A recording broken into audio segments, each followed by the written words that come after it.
Number one, যখন কোনো জিনিস আইন হয়ে যায় সেটাকে আইনের অস্ত্র দিয়ে কাটতে হবে।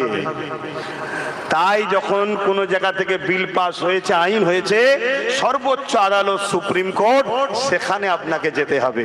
তাই অলরেডি নওশাদ সিদ্দিকী সুপ্রিম কোর্টে গিয়ে কেস চালাচ্ছে, তাই তো নাকি? আইনটা করেছে কেন্দ্র সরকার, তাই তো নাকি? তা কেন্দ্র সরকার আইন করেছে, তা কেন্দ্র সরকার কিছু করলে তার হাত থেকে বাঁচাবার টেন্ডার নিয়েছিল কে? কথা বলবেন না? আমাদের বুঝতে পারছেন না? বুঝতে পারছেন তো নাকি? আরে বাবা ঘুমটা অলি, বুঝতে পারছেন? ইনি তো বলেছিলেন কলিকাতায় দাঁড়িয়ে রেড রোডে, পুরো ভারতে বিপদে পড়লে মুসলমান আমি আছি। ঢোকের মাথায় বলে দিয়েছে, জানছে বুকা তো, যা খুশি বলেলে। ঠিক আছে, ভারত ছাড়ো। এখন যে একটা আইন তৈরি হয়েছে, এই আইনটার জন্য আপনি পাশে আছেন না? নাই। বলছে আমি তো বলেছি আমার বাংলায় হতে দেবো নি। আপনি তো বলেছিলেন 10,000 মাদ্রাসা দেবো, দিয়েছেন। আপনি তো বলেছিলেন ডবল ডবল চাকরি, 26,000 লোক এখন রোদে বসে আছে। আপনি তো বলেছিলেন, কি বলেছেন বলেন, ফুরফুরায় প্লেন ঢুকে যাবে, মানে প্লেন না ট্রেন ঢুকে যাবে, ঢুকে গেছে নাকি? আপনি তো বলেছিলেন ফুরফুরা উন্নত মানের পর্যটন কেন্দ্র হবে, হয়েছে। আপনি তো বলেছিলেন আলিয়া ইউনিভার্সিটি, মাদ্রাসা ইউনিভার্সিটি হবে, বলেছিলেন না? বলেন। আপনি তো বলেছিলেন অকাপ সম্পদ সব উদ্ধার করে দেবো 2011। আর আমার নিরীহ কম গুলো সব বোঝে না, ঝুপঝাপ করে লাভ মেরেছে আপনার কোলে। হ্যাঁ, আপনি করেছেন অকাপ উদ্ধার। ওই জন্য আমি প্রমাণ দিচ্ছি, রাজ্য সরকারের আমলা চামলারা 70 থেকে 80,000 বিঘে সম্পদ ঝেড়ে খাচ্ছে। শুনছেন তো নাকি? ওয়াকফ সম্পত্তি ঝেড়ে খাচ্ছে, মসজিদের জায়গা, কবরস্থানের জায়গা, মাদ্রাসার জায়গা, শুনছেন, ঝেড়ে খাচ্ছে। এই জন্যতে কথা নওশাদ বলবে বলেই তোর মিছিলকে আটকানো হয়। না হয় ওকে কেন আটকাতে যাবো? তো মিথ্যা কিছু বলে নেই, সমস্যা এটাই। এবারে আমাকে আটকাবার চেষ্টা অনেক করে, কিন্তু হুজুর মানুষ তো পেরে উঠতে পারে না। কেন বদদোয়া করে দেবো? আল্লাহ ক্যান্সার দাও, আল্লাহ ক্যান্সার দাও, ছেলে পুকুরে ডুবে মরে যাক, বাজ ফেলে দাও। শুনছেন না? শোনেন না? হ্যাঁ, এই শুনছেন না? আরে বুঝছেন না, বোঝেন না? এই জন্য চেষ্টা করে, অনেক জায়গায় চেষ্টা করে। আবার ধর্মগুরু মানুষ, পীর সাহেব মানুষ, আমার ছেলেগুলো সব আবার আলাদা। যদি জলসা রুকে দেয় হাইকোর্টে চলে যায়, হাইকোর্ট থেকে পারমিশন করেও দেখি জলসা করে। আর আমার কোনো জায়গায় কোনো অংশে বুট পড়া পুলিশদের উপরে আমার রাগ নাই। কি পড়া পুলিশ? বুট পড়া পুলিশদের উপরে আমার কোনো জায়গাতে রাগ নাই। বেচারীরা যদি আমাদেরকে মারে, তাও জানবেন আমাদের জন্যই মার খাচ্ছি। কেন? শয়তান বসিয়ে দিয়েছি, তাই বেচারীদের হুকুম করেছে, বেচারীরা মারছে, নাই তাদেরকেও ফাঁসিয়ে দেবে। শুনছেন না? শোনেননি? তবে আমার চটি পড়া পুলিশের উপরে রাগ আছে। শুনছেন তো নাকি? কেন? হাকিকাতে পুলিশ নয়, পুলিশের দেশে গুন্ডা গুন্ডা গুন্ডা, যারা পুরাতন মোটরসাইকেল নিয়েছে পুরায়, পুরাতন মোটরসাইকেল নিয়েছে পুরায়, আর গাড়িটা পুরালো নি, ঠেলে উল্টে দিল। কেন? গাড়ি পুরালে যদি কেস জটিল হয়, আস্তে আস্তে কেঁচো খুঁড়তে করতে যদি সাপ বেরিয়ে পড়ে, অর্থাৎ পুরাতন পড়ে আছে, নিয়ে এসে পুড়িয়ে দে। শুনছেন তো নাকি? আরে বুঝি রে বাবা, হুজুর বলে কি কিচ্ছু বুঝিনি ভাবছেন নাকি? হ্যাঁ, আমাদের গায়ে সিদ্দিক আকবরের খুন আছে, অর্ধেক পৃথিবী চালিয়েছে যিনি। বুঝিনি মনে করেছেন? সবই বুঝি, শুধু দুঃখ একটা জায়গায়, আমার কমকে মুনাফিক মুসলমানরা কন্ট্রোল করে ফেলেছে। যদি এ কম সব জায়গায় ফোকাস ছেড়ে দিয়ে কে মোমেন, কে মুনাফিক, কে কমের দরদি আর কে কমের সেজে গাদ্দার, এটাকে যদি চিনতে যদি এ কম একবার পারে, আল্লাহকে সাক্ষী রেখে বলছি, এই ভারতের বুকে প্রত্যেকটা নারীর উপরে জুলুম বন্ধ হয়ে যাবে, প্রত্যেকটা অত্যাচার, জুলুম, দাঙ্গা, ফাসাদ সব বন্ধ হয়ে যাবে। কারণ এরাই পারে এ সমাজকে অন্যায় মুক্ত করতে। জোরে বলুন সুবহানাল্লাহ, আরো জোরে বলুন সুবহানাল্লাহ। কিন্তু এদেরকে পরিচালনা করা হচ্ছে কমের দরদি সেজে মুনাফিক গাদ্দারদের দ্বারা। আর এই মুনাফিক গাদ্দারকে দিয়েছে কারা? বর্তমান চারিদিকে যাদের হাতে পাওয়ার আছে তারাই। এমপির কেসের পাওয়ার বেশি না সিএম এর কেসের পাওয়ার বেশি? তাহলে আমার রাজ্যে সিএম এর কেস করা দরকার আছে না? না, ঝগড়া করার দরকার বলছি না, ভালোবেসেই বলেন না, বুবুজান বলেন আর খালাজান বলেন, আম্মাজান বলেন আর দিদিজান বলেন, যা খুশি বলতে মন যায় বলেন, বলে একটু আদর করেই বলেন না যে কেসটা করেন না। কি দরকার আছে না? নাই, আমার সঙ্গে নাই ভালো সম্পর্ক নেই, কেন আমাকে দেখতে পারে না। কথা বুঝছেন না বোঝেন না? একদম উল্টো দিকে তো আমি। কথা বুঝছেন না বোঝেন না? কিন্তু যাদের সঙ্গে খাতির টাতির আছে, একসাথে দেখা গেল কত ইমাম মলি সাহেব হুজুর টুজুর সব দেখলেন না, একটু বলা দরকার আছে না? নাই, ঝগড়া করতে বলছি যে আপনি একটা কেস করুন, আমাদের বিপদে আপনি সাথ দেবেন না? বন্ধু তো সে যে বিপদে সাথ দেয়। এই কেস করার দরকার আছে না? নাই, 8টা রাজ্য কেস করেছে, আপনি কেস করলে সমস্যা কিসের? তাহলে এক হলো আইনের অস্ত্র দিয়ে দিতে হবে, কিন্তু সে জায়গায় কেস করছে না। দ্বিতীয় নম্বর, কিভাবে রুকা যাবে?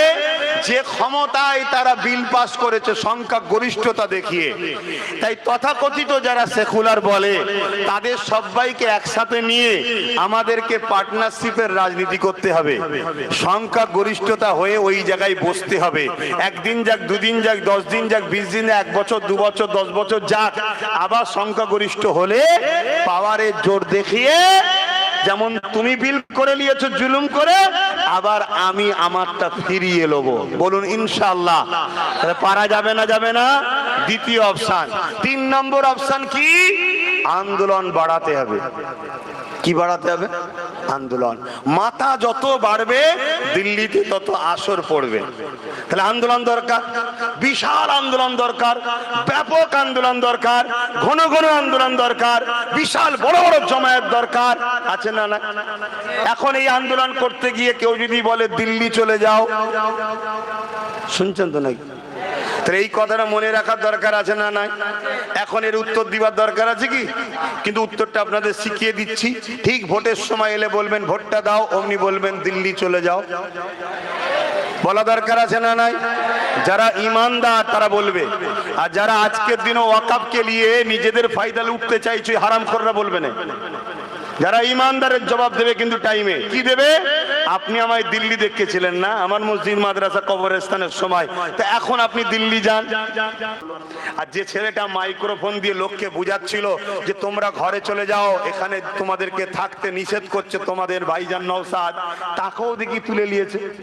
অর্থাৎ পুলিশের হেল্প করছে, যে পুলিশ তাকেও তুলছে। শুনছেন না শোনেননি?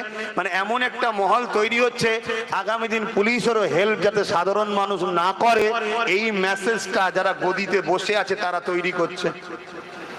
এটা তবে সংবিধান বিরোধী নয়, সমাজ বিরোধী নয়, দেশের সম্পদ ক্ষতি করে নয়, প্রশাসনের উপরে কোনো আক্রমণ করে নয়, প্রশাসনের উপরে খারাপ ব্যবহার করে নয়, নিরীহ অন্য মানুষের ক্ষতি করে নয়। ঘন্টার পর ঘন্টা রোড অবরোধ করে রেখে দিয়ে ওই রাস্তায় হাজার হাজার গাড়ি জাম পড়ে গেল, সেখানে কত বাচ্চা বিমারে পড়ে আছে, কত মা তার প্রয়োজনে ছুটছে, কেউ ওষুধ কিনতে যাচ্ছে। এটাও কিন্তু মূলত কাজ হবে না। তাহলে কিভাবে করবেন? আন্দোলনের আরো রাস্তা আছে। কথা বুঝছেন না বোঝেন না? যাদেরকে আমরা মাথায় বসিয়েছি আমাদের সমস্যা সমাধান জন্য, তাদের ঘরের সামনে বলে যাও, তাদের ঘরের সামনে গিয়ে বসে যাও, যা খাবে আমাদেরও খেতে দাও। শুনছেন তো নাকি? ঝগড়া নয়, গোল করে বসে যাও, যা রান্না হবে পাঠাও। শুনছেন তো নাকি? ততক্ষণ উঠবো না যতক্ষণ তুমি আমাদের হয়ে লড়ছো। আন্দোলন হবে না মানে? আমি তো কথা বলিনি, আমি কথা বললে উল্টো হয় নাকি সবাই বলে, কিন্তু আমি যেটাকে ধরি তার গুড়া তুলে ছাড়ি। এই তো ওয়াকফ সম্পদ চুচুড়ার মাদ্রাসায় তালা মেরে দিয়েছিল রাজ্য সরকার, জানেন না? জানেন না? হ্যাঁ, ও র‍্যাব দিয়েছিল, র‍্যাব চমকাবে আব্বাস সিদ্দিকীকে। ব্যাস এক ডায়লগেই বলছেন না মাথা গরম করতে মানা করো, এক্ষুনি খুলে দিচ্ছি। শুনছেন না শোনেননি? হ্যাঁ, আরে আজ নয় কাল মরতে হবে। আল্লাহ ছাড়া কাউকে ভয় করি না, তবে 100% আবার বলছি, জুলুম ইসলাম করতে নিষেধ করেছে, কখনো জুলুম করি না। কিন্তু তুমি আমার ঘরে তালা মারবে, আমার মাদ্রাসায় তালা মারবে, এটা কি জুলুম নয়? কথা বলো, তুমি আমার প্রপার্টিকে দখল করবে, এটা কি জুলুম নয়? তোমার এই জুলুমকে মেনে লিয়াটাও হলো ইসলামে হারাম, তাই আমরা মানতে পারি না। তাতে তুমি যদি মনে করো যে আমাকে পিটিয়ে টিটিয়ে আমাদেরকে সাইজ করে দেবে, মনে রেখে দিও আল্লাহ মশা পাঠিয়ে নমরুদকে সাইজ করে দিয়েছে, আব্রাহা বাদশাকে ছোট ছোট আবাবিল পাখি দিয়ে সাইজ করে দিয়েছে। ইতিহাস শুনে রাখো, পৃথিবীর বড় শয়তান ফেরাউন মিশরে দাঁত কেলিয়ে এখনো পড়ে আছে, নীল নদে চুবিয়ে চুবিয়ে আল্লাহ মেরেছে। মনে রেখে দিও ওই যে বুশ বলেছিল আমেরিকা থেকে ইসলামকে মুছে দেবো, বুশের কন্যাকেই আল্লাহ কোরআনের হাফেজা বানিয়েছে, কোরআন বুশের ঘরেই আল্লাহ ঢুকিয়ে দিয়েছে। জোরে বলুন সুবহানাল্লাহ। মনে রেখে দিও চিঙ্গিস খান কম মারা মারেনে, 1 কোটির উপরে মুসলমানকে মেরেছে, 1 লক্ষর উপরে উলামাকে মেরেছে। একদিন 300 উলামাকে মারার কাতার দিয়েছে, প্রথম কাতার মারা হয়ে গেছে, একজন বুজুর্গ ছিল, দ্বিতীয় কাতারে চলে গেছে, দ্বিতীয় কাতার মারা হয়ে গেছে, বুজুর্গ তৃতীয় কাতারে চলে গেছে। চিঙ্গিস খান বলছে, হে মুসলমান উলামা তুমি এবার যাবে কোথায়? তখন এই মুসলমান বয়স্ক উলামাটা বলছে আল্লাহ আছে। চিঙ্গিস খান রেগে গিয়ে তার কতলকারী, তার কি বলে জাল্লাদকে বলল, আগে এই বুড়োটার কল্লা উড়া। যখনই বলেছে কথা শেষ, ঘোড়া লাফাতে শুরু করেছে। সে লাফানো আলাদা লাফানো, লাফাচ্ছা ছুটছে, মারা তো দূরের কথা, সব রাজাকে বাঁচাবে বলে তার পিছনে সৈন্য সামন্ত ছুটছে, ঘোড়াকে রুখতে পারেনি। একটা সময় চিঙ্গিস খানের পা ওই ঘোড়ার লাগাম থেকে ফসকে গিয়ে, পা যেখানে রাখে ফসকে গিয়ে আর একটা পা জড়ালো, একটা পা ফসকালো, উল্টো দিকে পড়লো, পাথরে মাথা লাগে, বালিতে লাগে, হাজার গাছে লাগে, টুকরো টুকরো হতে হতে হতে হতে যতক্ষণ না শয়তান আপদ মরেছে ততক্ষণ ওই ঘোড়া থামেনে। বলুন সুবহানাল্লাহ, আরো জোরে বলুন। অতএব তুমি আজকে ভাববে আমি আকাশ পথে যাই, আমি প্রাইভেট গাড়িতে যাই, তুমি যেখানেই যাও মনে রাখবে জুলুম যদি করো তোমাকে সৃষ্টিকর্তার টাইম হলেই ফট করে সাইজ করে দেবে। শুনছেন না শোনেন নে? সৃষ্টিকর্তা কি শুধু মুসলমানদের? সৃষ্টিকর্তা সবার। তিনি আমাকেও বানিয়েছে, আপনাদেরও বানিয়েছে।